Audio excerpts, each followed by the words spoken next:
The last lesson introduced us to how the lives of various pastoral nomadic communities were put under severe strain during the colonial rule in India. We have learnt about the Forest Acts that categorized the various forests into the reserved forests and the protected forests. Now, mobility of the pastoral nomadists became severely regulated and controlled during this period of time. Now, continuing from this discussion, let us now talk about the grazing tax. Now, the Britishers were here to make as much as they could from the lands here, from the resources here. They were very keen on maximizing the revenue that they earned from the Indian lands. Firstly, in our last lesson, we talked about how all the grazing lands were brought under cultivation so that more and more crops could be produced and so that the colonial government earned huge profits. And at the same time, by the mid-19th century, the colonial government now imposed grazing tax. Now, as the name suggests, the grazing tax means that the pastoralists were now compelled to pay taxes for each animal that grazed on government lands.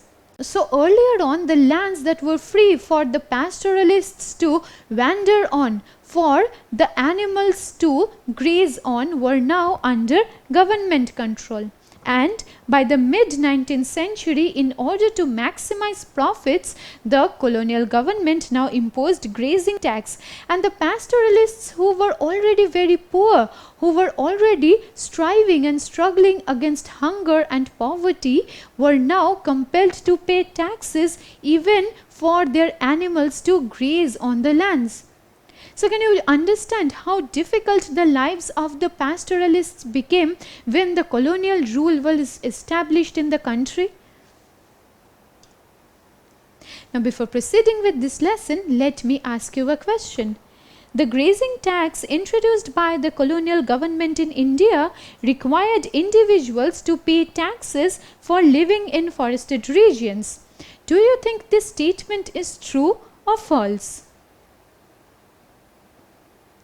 Well, this statement is false because the grazing tax that was imposed by the colonial government in India required the pastoralists to pay taxes for each animal that grazed on the government lands. Now, the grazing tax was implemented by the colonial government. And who do you think were in charge of the collection of taxes? Well, in the decades between 1850s and 1880s, there were contractors, and these contractors were appointed by the government for the purpose of collection of taxes. Now, these contractors were also very money-minded, and when they got the opportunity, they tried to make the most of it by exploiting these poor pastoralists. So they were earning more profits by making the pastoralists pay more and more taxes, and for this reason, by the 1880s, the British government of India now started directly collecting the taxes from the pastoralists for the grazing on government lands. Well, how do you think was this grazing tax implemented? For this reason, each pastoralist was given a pass, and this pass was supposed to be shown to the colonial guard who used to be there at the entrance of the grazing land, following which the pastoralist had to pay the tax before entering the ground. And the number of animal that the pastoralist had with him or her was counted, and on which was determined the amount of tax that the pastoralist had to give.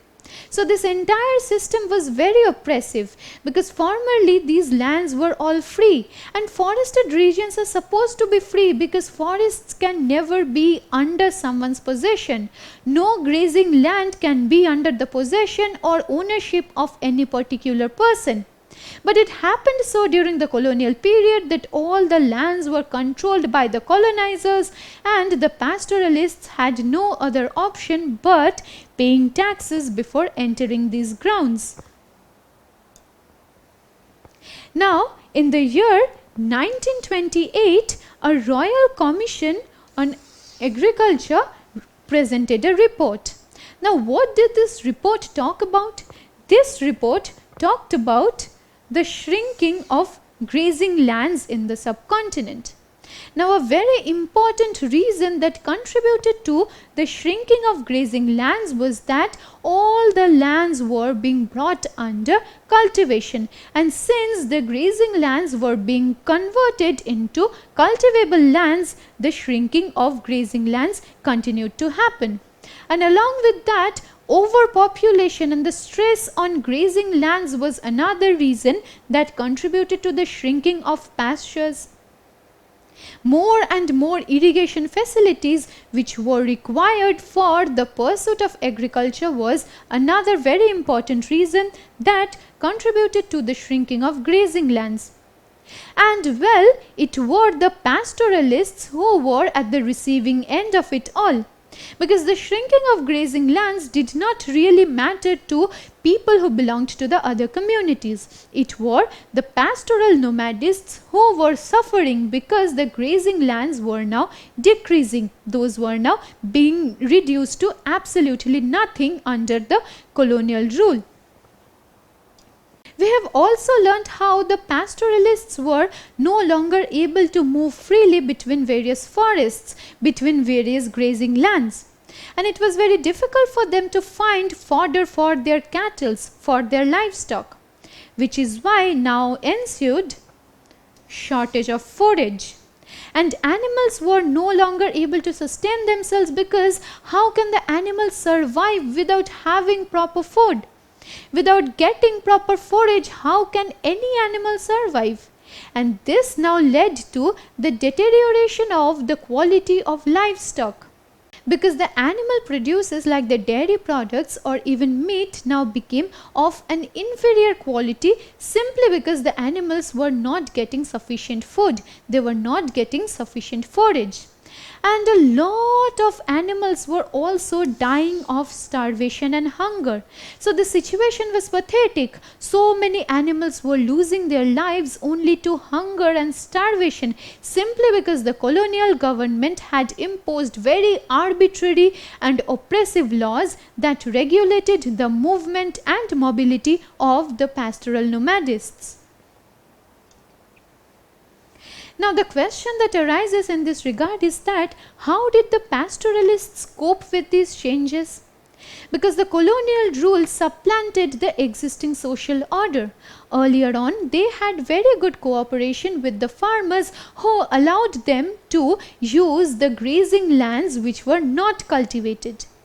And now they lost all the grazing lands that they had, where the animals could get their forage, where the animals could get their fodder. And the sustenance of these communities depended very directly on the sustenance of the livestock as well. So this happened in a cyclical pattern. The deterioration of the quality of livestock in turn contributed to a decline or an end to the existence of the pastoral communities as a whole. So how were they responding to these changes? How do you think were they living when the colonial rule was established in India, and when this colonial government imposed many arbitrary and oppressive laws and taxes on the people? Well, firstly, many had to reduce the number of cattle that they had. Because more the number of cattle, more will be the amount of forage that would be required to feed the cattle. Now it was becoming increasingly difficult for these nomadic pastoralists to look for fodder and forage for their animals. They were not allowed to move between the regions freely, which is why they were restricted to certain regions, and by overgrazing in those regions, it was impossible for them to look for fodder. And for this reason, they now had to reduce the number of cattle. The situation was very sad and pathetic because these animals were losing their lives only because a ruthless government imposed certain oppressive laws and acts. Now, following India's independence in 1947, many pastoralists had to discover new lands. Why is it so? Earlier on, we talked about the Raikas of Rajasthan who used to move to the Sindh region in search of pastures for their animals. Now, following India's partition in 1947, the Sindh region went under the control of Pakistan. So the Sindh region was no longer accessible to these Raikas of Rajasthan. They were now having to look for new lands, new pastures to feed their livestock, which is why discovery of new lands, new pastures was happening around this time. Now then we have the heightening of the divide between the richer pastoralists and the poorer one. In any community, it is not possible for all the individuals to have access to same amount of wealth. Now, some pastoralists over time could accrue more wealth, and with that wealth, they were able to buy new lands. And when they bought new lands, they settled there. And after settling in those lands, they now gave up or relinquished their erstwhile nomadic life. So this was a transition that was taking place in the lives of these nomadic pastoralists, because these were people who had some amount of resources, some amount of wealth in order to sell through this situation that was brought about by the establishment of colonial rule in India. But what happened to those pastoralists who could not afford to buy new lands and settle there and give up the nomadic life? Well, the poorer ones were compelled to borrow money from moneylenders, and in this way the poorer pastoralists were stuck in a chain of oppression. Now, after these poorer pastoralists borrowed money from the moneylenders, they had to pay back the principal amount along with the added interests. Now, this amount became very huge, and these people who were already reeling under the repercussions of poverty were unable to pay back these amounts, which is why they were now losing their cattle. They had to sell off their cattle in order to pay back the money to the moneylenders. They did not even have any proper way to earn their livelihood, which is why they had to give up their lives in the forested regions and move to the cities where they had to work as laborers and workers. So they in no way could sail through this miserable situation, simply because they did not have the resources that were required to do so. Now, in this lesson, we learned at great length how the lives of the pastoralists underwent great changes when the colonial rule was established in India. Because these people lost their autonomy, these people lost their customary rights over the lands, and the lands on which they have moved freely for centuries were no longer theirs. They lost their identity, so to speak. Having talked about how the pastoralists in India were suffering under colonial rule, in our subsequent lesson we will be moving beyond this country and we will focus on the nomadic pastoralists of another continent, and we will learn how their lives have also been put to jeopardy simply because of the establishment of colonial rule. Don't forget to subscribe to our channel and hit the bell icon. You can also register for free at DeltaStep.com or download the DeltaStep app to learn one-to-one with our amazing teachers, or to get access to all our 5,000 plus amazing videos as per your school syllabus. Master each topic with our adaptive practice technology. Get million plus questions with step-by-step solutions and unlimited mock tests. Get all your doubts resolved instantly. Learn via games and win amazing prizes like PlayStations and iPads.